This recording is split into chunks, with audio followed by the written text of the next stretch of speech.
Hey guys, and welcome back to my channel. So as you may or may not know, this week I am doing a video every day to celebrate that there is 1 week left until I move down to Florida to do my DCP or cultural exchange program. I'm so excited as I'm sitting here today. There are 5 days left until I leave, which is absolutely crazy. But with those 5 days left, that means that there has been a lot of things that I've done and made lists to do, and I thought I would share those with you guys today because I know there can be so many things that you need to check off your list and you don't want to forget to do anything. So this is just going to be stuff that you need to do right when you get accepted, to about a month before you leave, to that last week, to make sure that everything is in order and in check and that you're going to have no issues, whether it's getting over the border like I am or just not forgetting anything when you move down there and just not having any issues and just have a worry-free move-in day. So the first thing I'm going to go through is things you need to do right when you get accepted. So when you get accepted, obviously you want to hit that yes, you confirm your offer. That just makes sure that you are now in the program, you're going to be registered, everything is good and set to go. You also want to make sure you're submitting all your required paperwork. So I know for my program, specifically the cultural exchange program, we had to submit a copy of our passport, a form that we had to get our colleges or universities to fill out, and a couple other things as well. So you want to make sure you're logging on and getting all of that paperwork done, dealt with, and out of the way so you don't have to worry about it anymore. The next thing you want to do is pay all your fees. So each program will have a different set of fees that you're going to need to pay. So for example, this can be your first week's housing fee, your program registration fee, health insurance, your visa fees, anything like that. You want to make sure all of that is, once again, done, out of the way. You don't have to worry about it anymore. If you are in the Disney College program or planning on taking any credits while you are at Disney World, you want to go talk to your student advisor as well, or guidance counselor, or credit person, whoever your school you talk to about credits. You want to go and ask them to see what you can actually get credit for, what you can't, so that way you're not taking a course in Disney and then learning you actually can't get any credit for it at your home institution. And you also want to look into flight prices and hotel prices. So for example, I am flying out of Buffalo, which turned out to be the cheapest airport because Toronto was much more expensive for me.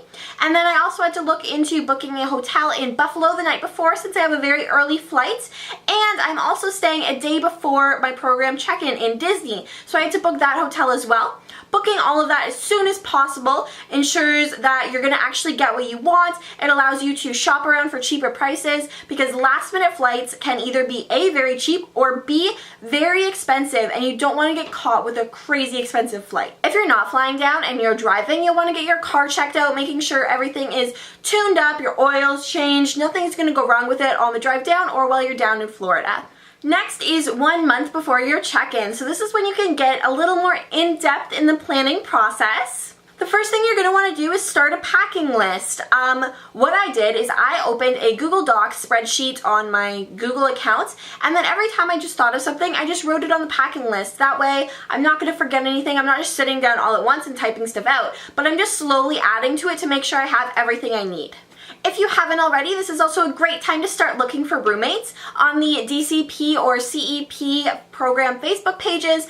Sometimes there will be separate roommate pages or just a survey you can fill out and post in the chat. Try talking to people, interacting to find some roommates that you would love to live with. Hopefully you guys can actually link with people unlike us. But even if you do decide to do random roommates, I'm sure you will have a great experience. And speaking of roommates and housing, you want to look into the housing prices, the different rooms. There's a bunch of room tours on YouTube. I do plan on doing one myself, so if you're watching this later, make sure you go check that out. But there's a bunch of different room tours, and look at the complexes and see what you really want out of the housing. Each complex has something very different to offer than the others, so make sure you're really choosing what's right for you. Once again, these housing choices are by no means guaranteed, but it's just whatever your preference is, so make sure you have that list in mind. Next, you want to sign up for dorms. So about 2 weeks before your program start date, Disney is going to send you an email saying how many people you can link up with and how you're going to sign up for housing. So there's be full instructions on there. I also made a full video on dorms when I did mine. So if you're interested in checking that out, that will be linked in the description box below. Next is talking to your doctor or pharmacy about any prescriptions you may need while you're down in Florida. So if you have a prescription you're taking on a regular basis, then you want to make sure that you're going to have enough to get you through your entire program. whether that's getting it renewed again or talking to the pharmacy to give you a vacation supply, which is what I did. You want to make sure you're going to have enough to last you your entire program and not going to run out. You're also going to want to start looking for Traditions clothes. So Traditions and training, you need about 3 to 4 days, possibly more depending on your role, worth of professional business training clothes. 1 month before is a great time to start looking, so once again you're not rushing last minute, and you can find stuff you really want for prices that are also affordable to you too. And then the final thing I have on the list here is to get out US dollars in cash. This is mainly for CEPs or CRPs. You will not get paid until a couple weeks after you're down there, so you want to make sure you're getting out enough money in US dollars or have enough that you can pay off your credit card so that you are able to actually spend money and buy groceries in that the first week while you're down there. Additionally, if you are a DCP, you want to make sure that you have that American money saved and ready to go so you can also buy the groceries in that when you're there. 1 week before, so this is where I'm at right now, and I'm just taking this right off of the list that I had personally, my little checklist for things for me to do this week. So the first thing you want to do is unlock and or suspend your phone. So I currently have a Canadian phone plan on my phone that's not going to work in the US, so I got my phone unlocked. I did not end up getting it suspended, but I did get it unlocked. And I'm going to get a different US phone plan while I'm in the States because it turned out to be a whole lot cheaper for me. Call your credit card companies. If you do plan on taking a credit card down to the States, whether you plan on using it or not, make sure you call and let them know that there is a potential chance that you could be using it down there. That way your card isn't getting blocked or declined in a situation where you would really need it. Ensure all your paperwork is printed. So Disney should provide you with a list of the different documents you need. So Disney will give you a list of documents you need, as well as, remember, just try to bring everything you possibly can or think you might need. So stuff I'm bringing is like my visa forms, my health insurance papers, my boarding pass for dorms, my plane ticket itinerary thing, hotel itineraries, anything like that, and make sure you do not forget your passports. Papers like that, you just want to make sure you have them in order. I actually have this big folder here that I got from the dollar store, and you open it up and I tabbed it and it has all my documents nice in order and ready to go for me, so I can just grab them out really quick when I'm at the border. The next thing you're going to want to do is make sure all your tuition payments are in order. Because I'm going to be gone over the summer, that means that tuition is going to be due, or at least a deposit part of it, while I'm gone. So I had to come up with a system where I know my parents can help pay for it for me on their credit card, because I won't really have access to go and do that while I'm at the college program. So you want to make sure that everything is all lined up and ready to go.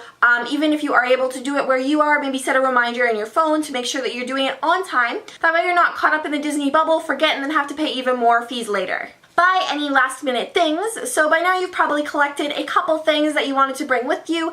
Any last minute things that you know you'll need, this is the time to go do it. I recommend doing a large shopping trip with everything you need 5 to 7 days before you leave for your program. That way if you are packing and then you realize you forget something, you still have time to go out and get it, rather than getting everything last minute, trying to pack it last minute when you're bound to forget stuff that way. Washing all your clothes. You want to wash your clothes before you pack, and try not to wear the clothes that you want to bring with you a couple days prior to when you want to pack. That way everything will be clean and ready to go in your suitcase. Clean the house. This isn't really related to Disney. However, when you come home, you are going to want a nice clean house to come back to. You're not going to want a dirty mess, so I highly recommend cleaning before you leave. Before you leave, or even a little bit earlier, is a great time to also make your roommate gifts. Just take an afternoon, pull out the arts and crafts, and DIY whatever you want, or go buy whatever you're buying for them. It's just a really great opportunity to do so. Charge your devices. So this you might want to do right before you leave, the day before. That's charging your phone, laptop, portable chargers, anything you need charged. I'm going to charge my camera battery, making sure that is all ready to go for you as well. You then, of course, obviously want to pack your bags. It's time to go, so you got to pack everything together. Make sure your bags are under the airline's weight limit if you're flying. Making sure your carry-ons aren't too big. Just making sure everything fits in perfectly and is all packed for you. And then my final suggestion on what to do the week before you leave is keep track of your flight time. Airlines are very known for changing flight times all the time, so a lot of airlines have an app you can get on your phone where you can check your exact flight and the exact time, and they'll notify you if there's any changes. So make sure you're checking that out, because you don't want to get to the airport and then learn that your flight was actually delayed like 4 hours and you could have slept in more at home. So that is my list of things I suggest to do before your DCP. If you have any more ideas, make sure you comment them below so we can help other people out together and make sure we are all packed and ready to go. So thank you so much for watching this video. I hope you enjoyed it and I hope you have a magical day. Thanks for watching.